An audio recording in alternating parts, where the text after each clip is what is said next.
मेरे चैनल भक्त प्रेम में आप सबका हार्दिक स्वागत है। प्यारे मित्रों, आज मैं आपको वृंदावन और निधिवन से जुड़े रहस्यों के बारे में बताऊंगा। आशा करता हूं कि आपको यह वीडियो अच्छी लगेगी और निधिवन में ऐसा क्या होता है और इसका कारण क्या है, इसके बारे में मैं विस्तार से चर्चा करूंगा। इसलिए वीडियो थोड़ी लंबी भी हो जाए तो आप लोग इसे मिस मत करना। आप लोग वीडियो को अंत तक देखना ताकि आपको इसके रहस्य के बारे में पता चल सके। चलिए मित्रों, वीडियो को शुरू करते हैं। पावन धाम वृंदावन भगवान कृष्ण के भक्तों का तो हृदय ही है। जैसे हृदय में साक्षात कृष्ण बसते हैं, वैसे ही स्वयं गोपाल जी अपने निज स्वरूप में परम पवित्र वृंदावन धाम में बसते हैं। मैं उन सभी भक्तों को पूरी श्रद्धा से प्रणाम करता हूँ जिनके हर श्वास में राधा रानी और ठाकुर जी का स्मरण होता है। रास लीला, यह शब्द सुनते ही हमारे मन में भगवान कृष्ण की मनमोहन छवि उभर आती है। रासलीला एक महानृत्य है। इस परम दिव्य नृत्य को भगवान कृष्ण गोपियों के संग किया करते हैं।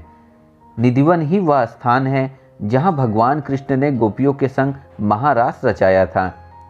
यहाँ भगवान ने एक अद्भुत लीला दिखाई थी। महारास में जितनी भी गोपियां थी, भगवान ने भी अपने आप को उतने ही कृष्ण रूप में प्रकट किया था, जिससे प्रत्येक गोपी को उनका कृष्ण मिल गया एवं दिव्य प्रेमानंद से भरा महारास प्रारंभ हुआ था। आज भी वृंदावन के निधिवन में आधी रात को भगवान कृष्ण आते हैं और गोपियों के संग रास रचाते हैं। इस महानृत्य को जो भी देख लेता है वो या तो अपने नेत्रों की ज्योति खो देता है या पागल हो जाता है। कई लोग तो मृत्यु को भी प्राप्त हो गए। पौराणिक मान्यता है कि निधिवन बंद होने के बाद यदि कोई छिपकर रासलीला देखने की कोशिश करता है तो वह पागल हो जाता है। शाम होते ही पशु पक्षी भी वन छोड़कर चले जाते हैं। निधिवन में मौजूद वृक्ष के तने सीधे नहीं बल्कि इनकी डालियां नीचे की ओर झुकी तथा आपस में गुथी हुई प्रतीत होती हैं।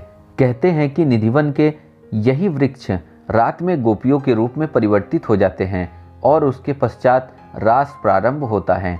यहाँ तक के रहस्य को आप लोगों ने कई यूट्यूब चैनल पर सुना होगा, लेकिन इसके बाद जो मैं बताने जा रहा हूँ वह शायद आपने कहीं भी न सुना हो। निधिवन में आधी रात को समय का मानो दूसरा आयाम खुल जाता है। जिस निधिवन को लोग दिन में अपनी आंखों से देखते हैं, वही निधिवन रात्रि में लौकिक से अलौकिक स्थली में बदल जाती है। उस क्षेत्र की पूरी तरह काया पलट हो जाती है। अगर सब कुछ लौकिक ही होता तो महारास कोई भी देख लेता। कई लोगों ने महारास को देखने का प्रयास किया, जिनमें से कुछ ने तो देख लिया लेकिन देखने के बाद बच नहीं पाए और कुछ लोग देखते ही पागल हो गए। इसके अलावा कुछ महान संत ऐसे भी हुए जिन्होंने महारास को अपने साधारण आंखों से ही देखा और इस दिव्य परमानंद को प्राप्त किया। अब यहाँ पहला प्रश्न यह उठता है कि आखिर कुछ लोग इसे देखने के बाद पागल, अंधे, गूंगे आदि क्यों हो जाते हैं। आखिर भगवान की परम पवित्र रासलीला मनुष्यों के लिए मृत्यु लीला क्यों बन जाती है। वास्तव में देखिए, बात यह है कि हमारा पूरा शरीर पंच तत्वों से मिलकर बना है, जो अग्नि, जल, पृथ्वी, वायु, आकाश है। भगवान ने हमें 5 इंद्रियां दी हैं जिससे हम पंच तत्वों से बने इस ब्रह्मांड को अनुभव करते हैं। परंतु तनिक सोचिए, यदि कोई इन पंच तत्वों से परे हो तो क्या हम उसे अनुभव करने में सक्षम होंगे? नहीं। हमारी इंद्रियों की अपनी सीमा इन 5 तत्वों तक ही है। इतना ही नहीं, बल्कि इसी ब्रह्मांड में जो कि 5 तत्वों से ही बना है, हम अपनी इंद्रियों से सभी चीज़ों को अनुभव नहीं कर सकते हैं। जैसे हमारी देखने की अपनी क्षमता है, हम ज़्यादा दूर और अधिक पास की चीज़ों को स्पष्ट नहीं देख सकते। हम एक निश्चित दूरी की चीज़ों को ही देख पाते हैं। हम सभी ध्वनियों को सुन नहीं सकते। हम सभी गंधों को नहीं सूंघ सकते।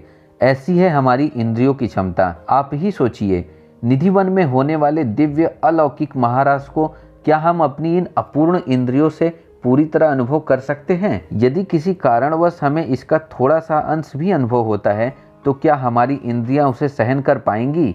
वास्तव में हमारी इंद्रियां वैसी बनी ही नहीं है कि वे दिव्य अलौकिक घटना को झेल सकें। इसी कारणवश जब कोई निधिवन के महाराज को अपने आंखों से देखने का प्रयास करता है तो वह या तो पागल हो जाता है या फिर गूंगा तथा मृत्यु को प्राप्त हो जाता है। निधिवन में होने वाली महारास परम अलौकिक घटना है जिसे केवल वही देख सकता है जिसे स्वयं बिहारी जी दिखाना चाहते हों। मध्य रात्रि के बाद होने वाली निधिवन में अलौकिक घटना को कई लोगों ने अनुभव किया है, और इन सब के निचोड़ के रूप में कहा जाए तो जिसने परम सुंदर भगवान कृष्ण को अपनी इन आंखों से देख लिया, क्या वह फिर जगत को देखने के लायक रहेगा? उसे तो तत्क्षण मुक्ति ही मिल जाएगी। निधिवन से जुड़ी ही एक सत्य घटना को मैं आपको सुनाता हूँ, जिससे आपको इसकी सत्यता के बारे में कुछ पता चल सके। यह कुछ साल पहले की ही घटना है। कलकत्ता का एक भक्त अपने गुरु की सुनाई भागवत से अत्यधिक भाव विभोर हो गया, और तब से वो हमेशा वृंदावन आने की सोचने लगा। उसके गुरु ने उसे यह भी बताया था कि निधिवन में आज भी भगवान रास रचाने आते हैं, लेकिन उसे इस बात पे विश्वास नहीं हुआ। वह वृंदावन आने की सोचने लगा, और अंततः किशोरी जी की कृपा से वह वृंदावन आ गया। उसने वृंदावन में राधा कृष्ण की मन भर के दर्शन किए, लेकिन अब भी उसे विश्वास नहीं हो रहा था कि आज भी निधिवन में प्रभु रास रचाने आते हैं। उसने निश्चय किया कि वह निधिवन में ठहर कर रास को देखेगा। वह निधिवन में रुक गया और देर तक बैठा रहा, और जब शाम हुई तो एक पेड़ की लता के आड़ में छिप गया। लेकिन जब शाम के वक्त वहाँ के पुजारी निधिवन को खाली कराने लगे तो उनकी नज़र उस भक्त पे पड़ गई। उसे वहाँ से चले जाने को कह दिया गया। वह भक्त उस दिन वहाँ से चला गया, लेकिन अगले दिन फिर वहाँ जाकर छिप गया। उस दिन भी पुजारियों ने उस भक्त को निधिवन से निकाल दिया। अंत में उसने निधिवन में ऐसा स्थान खोज लिया जहाँ उसे कोई भी न ढूंढ सके। उस दिन वह सारी रात आंखें मूंदे निधिवन में बैठा रहा। अगले दिन जब सेविकाएं निधिवन में साफ सफाई करने आई तो देखा कि एक व्यक्ति बेसुध पड़ा है और उसके मुंह से झाग निकल रहा है। तब उन सेविकाओं ने यह बात सभी को बताई तो लोगों की भीड़ वहां जमा हो गई।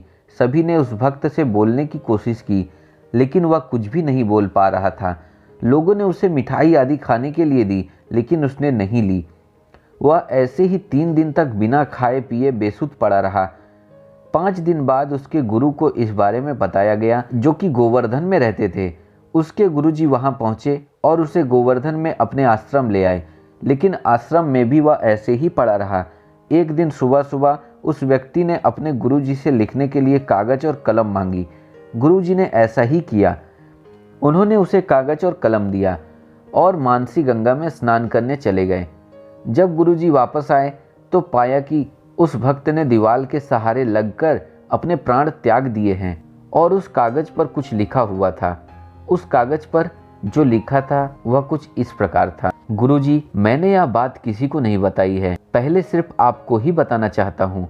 आप कहते थे ना कि निधिवन में आज भी भगवान रास रचाने आते हैं, और मैं आपकी कही बात पर यकीन नहीं करता था। लेकिन जब मैं निधिवन में रुका तब मैंने साक्षात बांके बिहारी का राधा रानी के साथ साथ दूसरी गोपियों के साथ रास रचाते हुए दर्शन किया, और अब मेरी जीने की कोई भी इच्छा नहीं है।